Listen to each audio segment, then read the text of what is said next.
At 40 degrees centigrade, a brass wire of 1 millimeter radius is hung from the ceiling. A small mass M is hung from the free end of the wire. When the wire is cooled down from 40 degrees centigrade to 20 degrees centigrade, it regains its original length of 0.2 meter. The value of M is close to. So problem ఏమడుగుతున్నాడంటే ఒక వైర్ని 40 degree centigrade దగ్గర ఒక brass వైర్ని మనం ఒక సీలింగ్కి hung చేస్తుంటే దాని యొక్క radius ఎంత అన్నాడు 1 మిల్లీమీటర్ రేడియస్ తీసుకున్నాడు. దానికి ఒక మాస్ని సస్పెండ్ చేస్తున్నాడు, క్యాపిటల్ ఎమ్ అనే మాస్ని. సో ఇప్పుడు దీని యొక్క టెంపరేచర్ 40 డిగ్రీస్ నుంచి 20 డిగ్రీస్కి అది కూల్ అయితే అదేమవుతుంది, ఈ వైర్ అనేది దాని ఒరిజినల్ లెంత్ని గెయిన్ చేస్తుందని అడుగుతున్నాడు. సో అలా గెయిన్ చేయాలంటే ఈ మాస్ అనేది ఎంత ఉండాలనేది అడుగుతున్నాడు.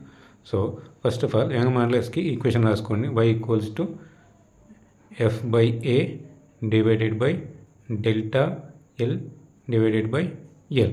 సో దాని నుంచి దీని డెల్టా L పాయింట్ ఆఫ్ వ్యూలో ఈక్వేషన్ రాసుకోండి. ఏ విధంగా వస్తుంది డెల్టా L పాయింట్ ఆఫ్ వ్యూలో delta L by L equals to F/AY.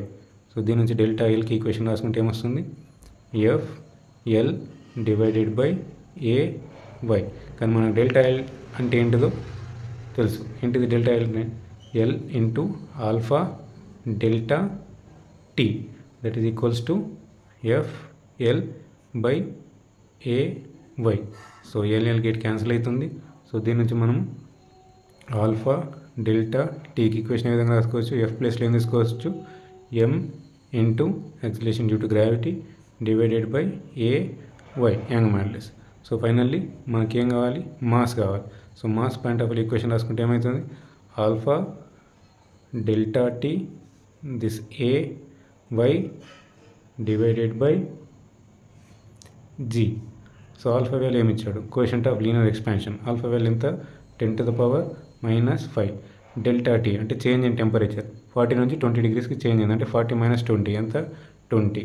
And next area అంటే ఏంటిది πr², π ఇంటూ r². ఆర్ అంటే ఎంత రేడియస్ 1 మిల్లీమీటర్ ఇచ్చాడు. సో 1 మిల్లీమీటర్ అంటే ఎన్ని మీటర్స్, 10⁻³ మీటర్స్. r² కాబట్టి దీన్ని స్క్వేర్ తీసుకోవాలి. And Young modulus y value ఎంత ఇచ్చాడు 10⁻11 డివైడెడ్ బై G వాల్యూ ఎంత తీసుకోమన్నాడు 10. So finally M equals to 10⁻⁻5 into 20 into π into 10⁻³ whole square ఎంత 10⁻6 into 10⁻11 divided by 10. So -5 -6 -11 and this -11. So ఇవి గెట్ క్యాన్సిల్ అయిపోతాయి. సో ఇక్కడ 0 0 గెట్ క్యాన్సిల్ అయిపోతుంది. So 2 into π అంటే ఎంత 2 into 3.14. So finally M equals to ఏం రాసుకోవచ్చు 2 ఇంటూ 3.14 ఏమొస్తుంది 6.28 kg వస్తుంది. సో ఉన్న ఆప్షన్స్లలో ఏది నియరెస్ట్ వాల్యూ ఉంది మనకు వచ్చిన ఆన్సర్లో 6.28 అనేది. సో దీంట్లో నియరెస్ట్ వాల్యూ 9 kg ఉంది కాబట్టి ఇది ఆప్షన్ కింద తీసుకుంటాం.